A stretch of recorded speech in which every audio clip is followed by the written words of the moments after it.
John 8:24 says, "Therefore I said to you that you will die in your sins, for unless you believe that I am He, you will die in your sins."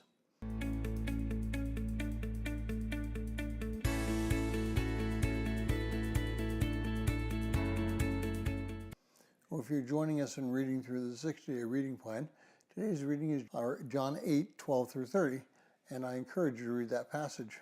Well, when we're witnessing to someone, it's very easy to get caught in the trap of having to answer the question, well, what's going to happen to somebody in Africa that never hears about Christ? Is he condemned as well? Those can be very terrifying words to hear because, frankly, we don't know what the answer is. Only God knows how to solve that problem. But we can successfully overcome that question.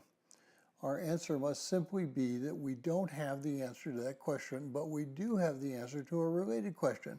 And that is, what will you do now that you've heard the truth?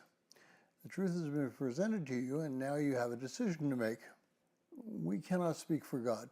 We are not Christ. We are simply His servants, and we cannot speak of things that we do not know. We can rely on God's faithfulness. We can rely on God's truthfulness. And we can rely on God's love. We can rely on what He has said. But we cannot know the future, and we certainly don't have all the answers that people might want us to have. But we do have some concrete answers, and those we must speak forcefully and in love.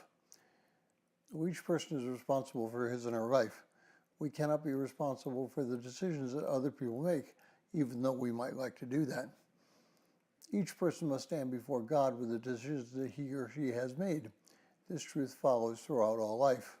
Whether or not we know about gravity, we are still controlled by it. Ignorance is no excuse. We cannot breathe when we are completely surrounded by water. There's oxygen in the water, but we can't utilize it in that state. Truth is truth, and we are responsible for the truth we know. We are not responsible for that which we do not know. Jesus was clear in his statement about who will have a relationship with the Father.